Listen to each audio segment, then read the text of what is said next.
Ngayong gabi sa Reporter's Notebook. Mga slaughterhouse, makahayop ang trato sa kanilang mga kinakatay.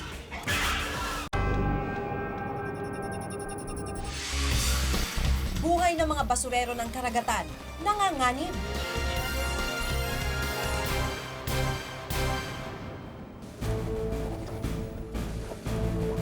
Nakarating na rin sa base camp ang GMA Everest team. Pang negative 18 degrees Celsius itong mga sleeping bag na ginagamit namin. At para mas makadagdag, pang painit, itong mga botelya ko ng tubig, nilalagyan ko mainit na tubig, saka ko nilalagay sa loob.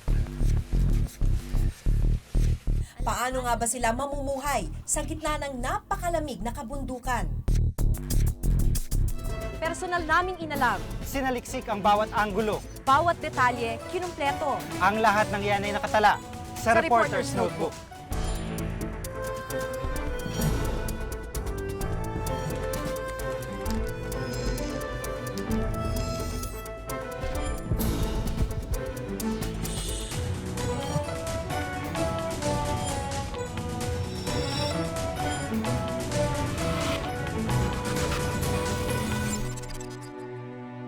Maraming katayan hindi sumusunod sa mga alituntunin, kaya nababansagang malulupit at walang awa sa hayop ang mga ito.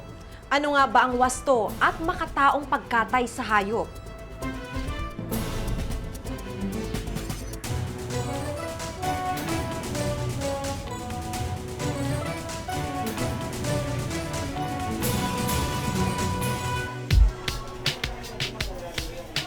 Kare-kare,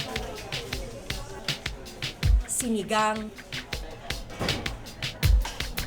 menudo. Mahilig talaga sa putaheng may karne ang mga Pilipino. Pero ang mga baboy at baka na sangkap sa mga putaheng ito, tila matinding hirap ang pinagdaraanan bago pa man lumapag sa ating mga hapagkainan.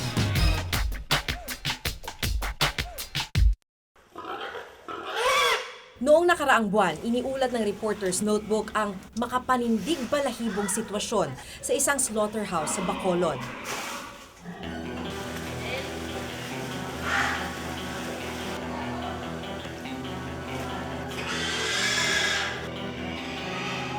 Pero bukod sa kalagayan ng mga hayop at trabahador, may isa pang bagay na nakatawag sa aming pansin. Ang paraan ng pagpapabagsak sa mga hayop bago katayin. Gumagamit ng pangunguryente ang mga matador sa mga baboy. Pagdating naman sa malalaking hayop tulad ng kabayo at kalabaw, binabambo ang mga ito sa ulo hanggang bumagsak. Tama po ba yun na hinahampas ng ilang beses sa ulo? Kulang ang procedure natin doon sa stunning sang large cattle. Parang hindi makakonform doon sa animal welfare. Yung captive bolt pistol, wala tayo. Wala tayo ng magandang stunning equipment. Nakasanayan na nga raw ang paraang ito, lalo na sa mga probinsya. Pero ano nga ba ang tamang reglamento? Ayon sa People for the Ethical Treatment of Animals o PETA, hindi makatao ang ganitong klase ng pagpatay sa mga hayop. Yung ibang tao, kahit binubugbog sila, nararamdaman pa rin nila, hindi sila kaagad parang nawawala ng malay. It's the same way with animals and it's a cruel way. Ang pamantayang ito ay pamantayan ng mayayamang lipunan, tulad ng Amerika na may magagarang gamit sa pagkatay. Sa kanila kasi, alagang-alaga ang mga hayop at di nila maatim na makitang nasasaktan ng mga ito. Kahit pa, kakainin din ng mga ito sa bandang huli.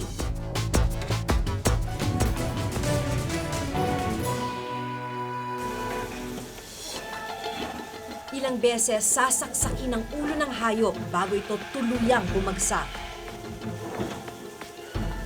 Para sa mahina ang loob, mahirap tingnan ang mga hayop na lumuluha sa sakit habang pinapatay.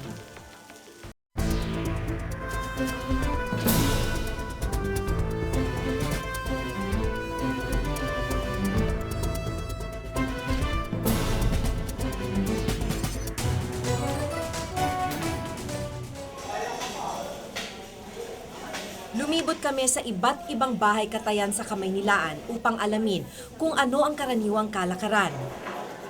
Double A ang slaughterhouse na ito, ibig sabihin partially mechanized at malinis. Titignan lang natin kung humane ang paraan ng pagkatay ng mga hayop.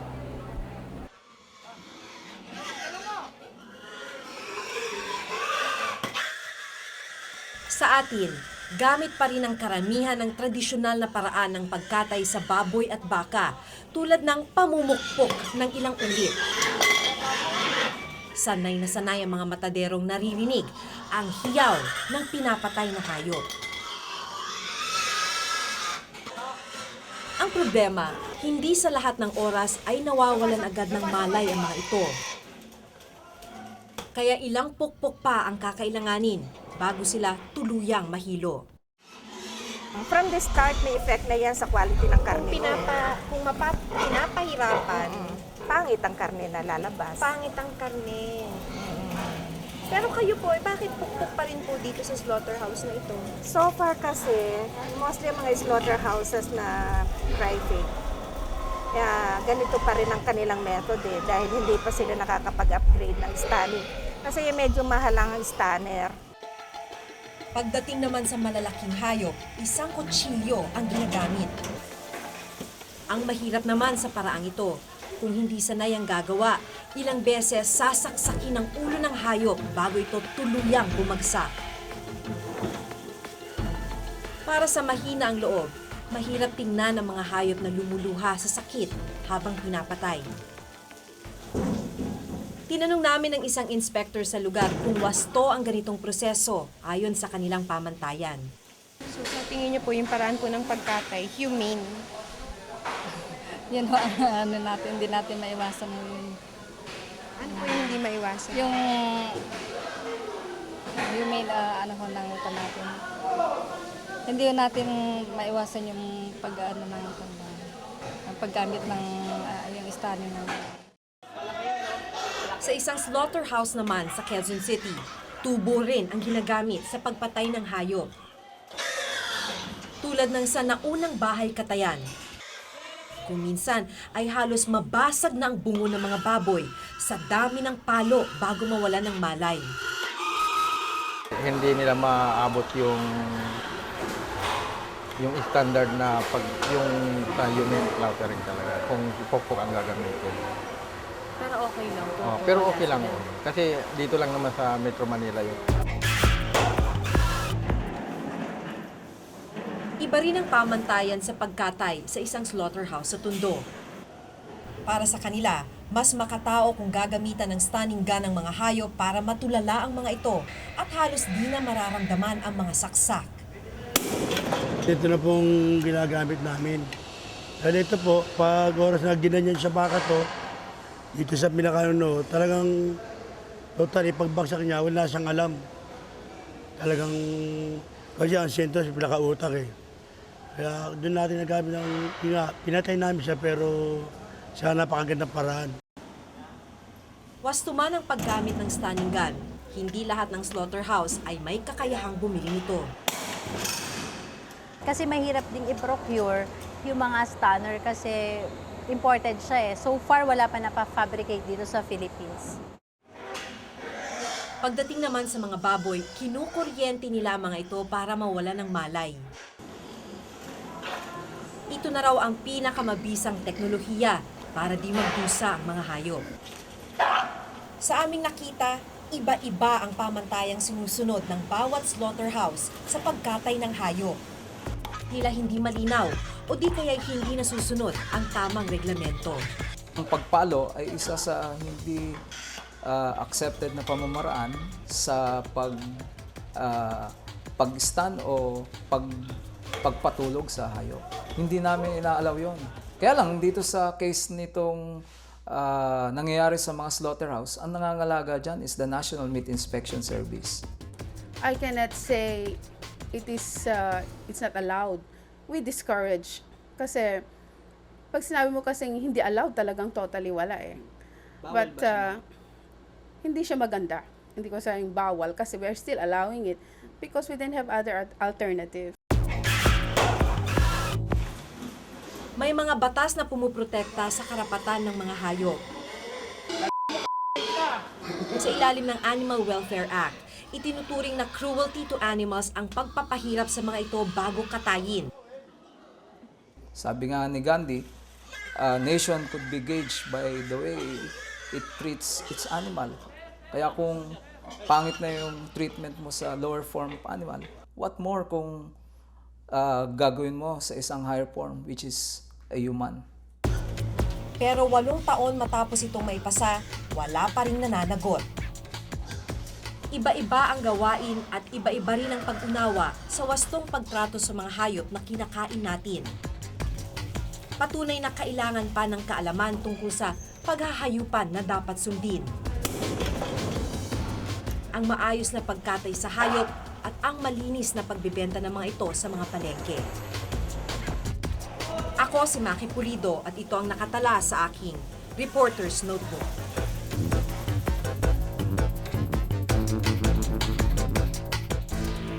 Walang inaksayang oras si Chris. Kahit hirap gumalaw sa ilalim ng dagat, patuloy pa rin siya sa paglagari.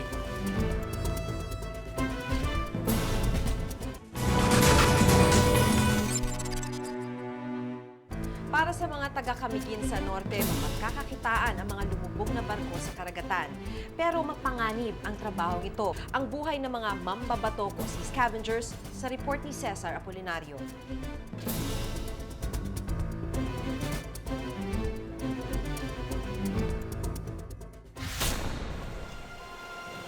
Paraiso kung ituring ang isla ng Camiguin sa norte, katangi-tangi kasi ang kagandahan ng lugar.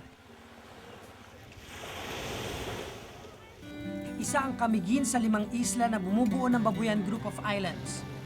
Galing Maynila, 19 na oras ang kailangang ibiyahe hanggang Apari. At mula naman Apari, 5 oras na bangka ang tanging paraan para marating ang isla ng Camiguin.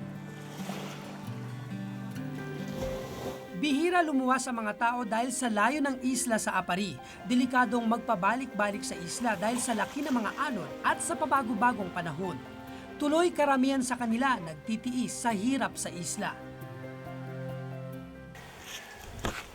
Simple lang ang pamumuhay dito. Sa Barangay Balatubat, Camiguin Norte, naninirahan ng mahigit 1,000 residente.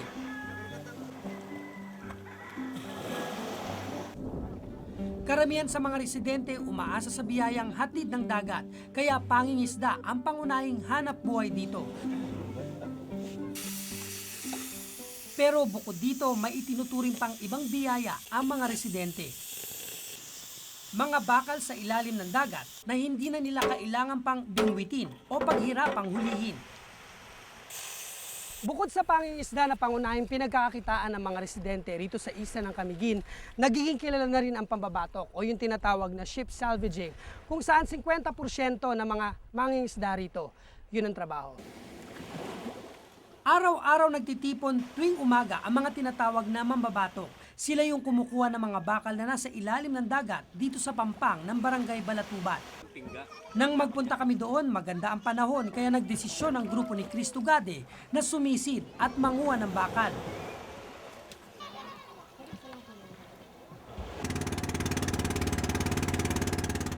Papunta kami ngayon sa ship number 6, kaya nila tinawag na ship number 6 to dahil 6 to 7 feet ang lalim ng dagat dito sa pagkatrabahuan nila ngayon. Delikadong sumisid sa ilalim kaya dapat kumpleto sila sa gamit. Siyempre di mawawala ang tinatawag na yapak o improvised fins para sa mga paa, mask, lagari na pamutol ng mga bakal, hose para sa paghinga at kompresor na pagkukunan ng hangin. Si Chris ang leader ng grupo kaya siya ang nanguna sa paglusong sa tubig.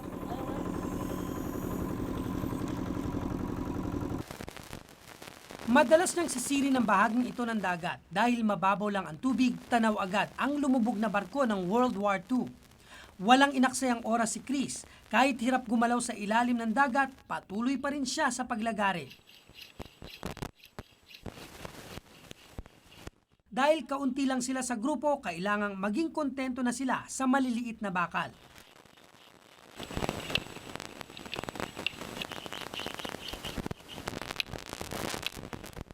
Matapos ang 20 minutong paglalagari, nakalas ang isang bahagi ng barko.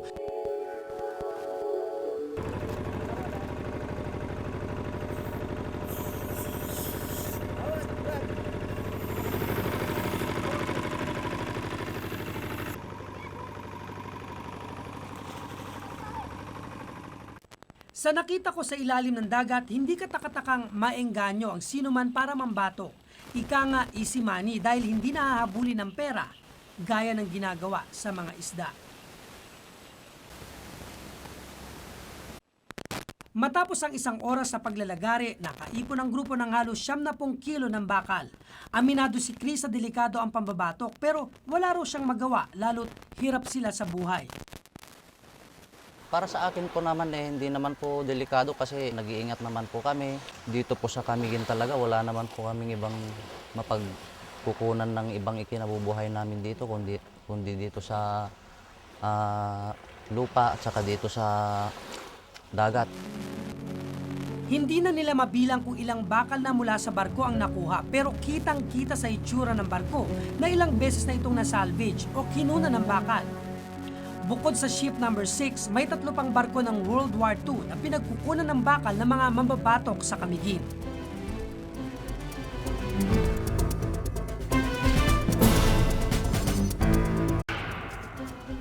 Ang 22 anyos na anak ni Loreto Abayaon ang kauna-unahang mambabatok na naitalang namatay sa Camiguin dahil sa pangunguha ng bakal.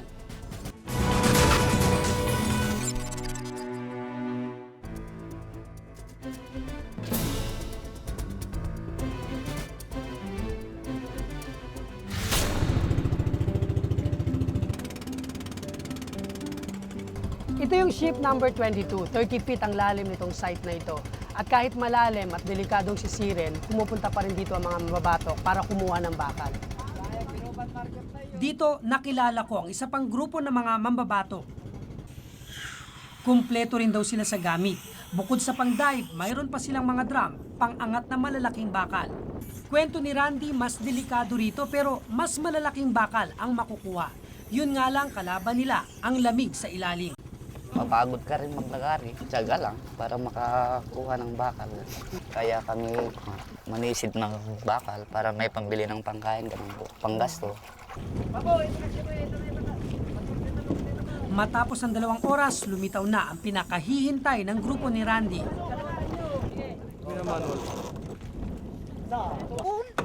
Alas 4 na ng hapon ang kanilang pagsaluhan ng kakaunting pagkain at kape.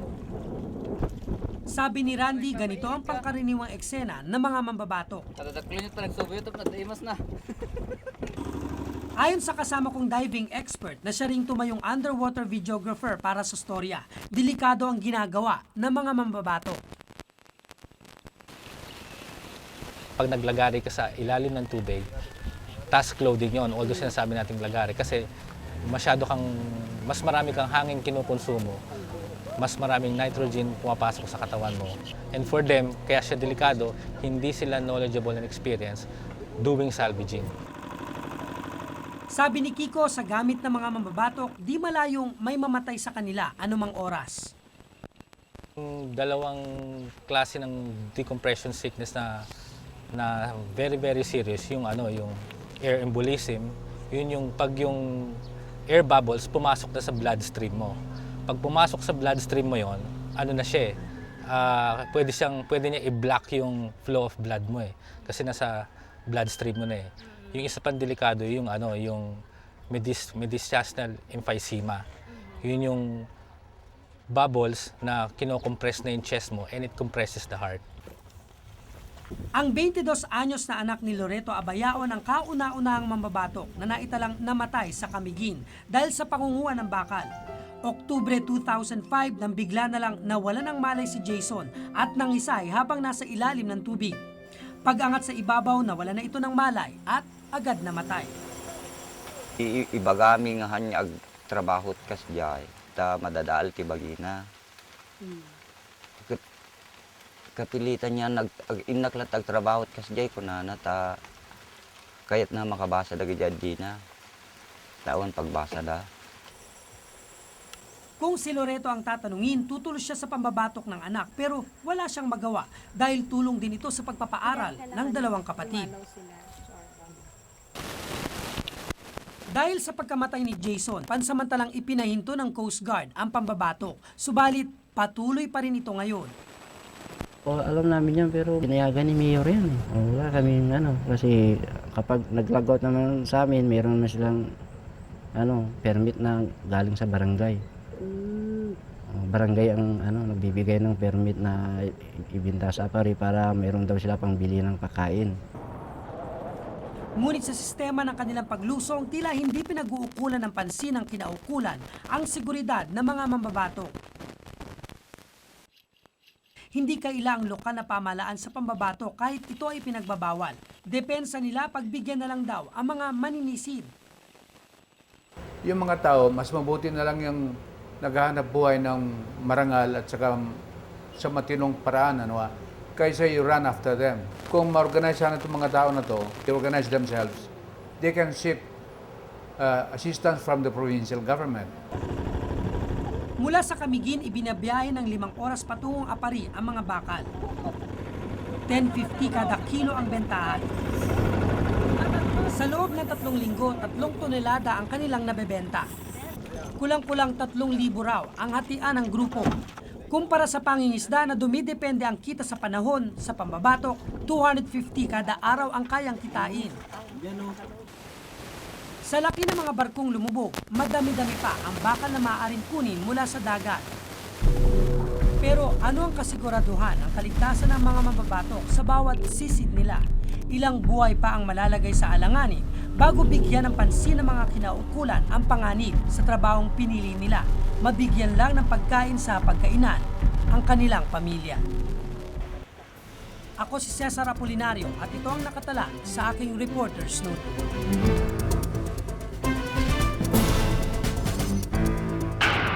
Yung toilet dito sa base camp, diretso na. Pagpasok mo, may drop sa loob, tapos doon ka sa mga bato po pwesto. Ilalayo naman mula sa base camp ang mga drum nozzle na ito. Ito ang mga galing sa banyo. Narating na ng GMA Everest team sa wakas ang base camp. Dito sila magpapalipas ng oras habang hinihintay ang kapalaran ng mountaineer na si Romy Garduse. Paano nga ba ang buhay sa base camp? Yan ang report ni Jiggy Manikad.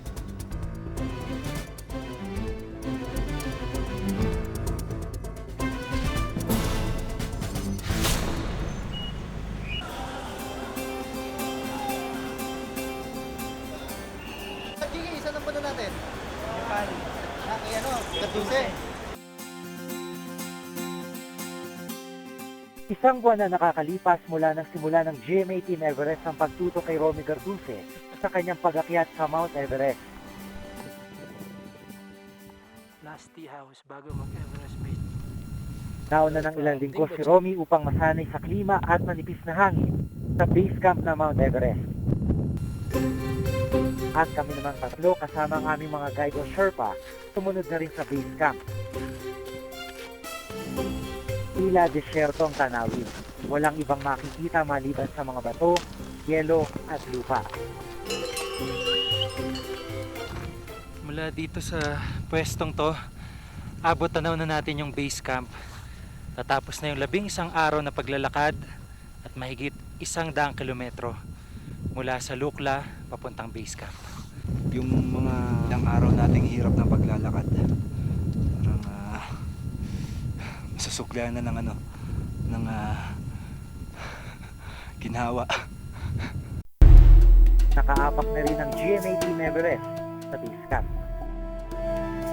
Alas 3 ng hapon sa Nepal at alas 5 naman ng hapon sa Maynila. Nabutan ko si Romy sa loob ng GMA Kitchen Tent. Sinigang, pare. Tapos may gulaman. Sarap. Gusto na matulog. Matapos kumain, agad namin inilatag ang GMA banner at ang Philippine flag sa bubungan ng aming mga tent. Tanaw namin sa di kalayuan ang tent ng isang grupo pa ng mga Pinoy. Ng Sherpa ni Romy. Magkaibang grupo man ang sinusuportahan, hindi nawala sa amin ang pagiging Pilipino. Ito yung kwarto ko dito sa base camp. Isang maliit na tent gagamitin namin ng halos may isang buwan. At pang negative 18 degrees Celsius tong mga sleeping bag na ginagamit namin. At para mas makadagdag pang painit, itong mga botelya ko ng tubig, nilalagyan ko mainit na tubig, saka ko nilalagay sa loob.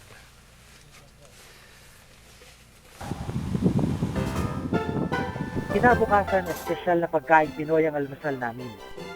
Danggit! Yes! Finally! Inalam namin mga bagong dating ang mga patakaran sa base camp. Yung toilet dito sa base camp, diretso na. Pagpasok mo, may drum sa loob, tapos doon ka sa mga bato po pwesto. Ilalayo naman mula sa base camp ang mga drum na asul na ito. Ito ang mga galing sa banyo.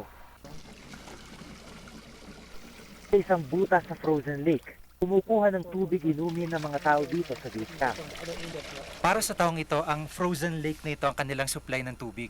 Pero hindi raw ito parating ganoon dahil maaaring sa susunod na taon, ito'y matunaw na at umagos pababa kaya posibleng mas mababa ng supply nila ng tubig. Diba? Sila Romy naman, nagsimula ng maganda at maging pake. Bukas na kasi ang punta niya sa Camp 3 ng Mount Everest. Itong blue plastic bag ang isa sa pinakamahalagang dala ni Romy dahil marami dito puro Pinoy food. Kahit na marami na silang naakyat na pagkain sa Camp 3, talagang hindi pa rin niya pinatawad itong mga pagkain Pinoy. Layunin ng pag-akyat ni Romy bukas na masanay siya sa manipis na hangin sa mas mataas na bahagi ng Mount Everest. Acclimatization kung tawagin. At tutungo lang siya sa tuktok kapag gumanda na ang panahon. Sa araw na ito, patungo siya sa Camp 3. Pagdating niya doon, ay magpapadala siya ng mga litrato at video. Kukunin mo siya sa gitna. Dito. Yung sa second Inaral niyang mabuti ang gagamiting maliit na satellite. Kapag sikat ng araw, di na nag-aksaya pa ng oras si Romy at ang dalawa niyang makakasamang Sherpa. Eksakto alas 6 ng umaga sila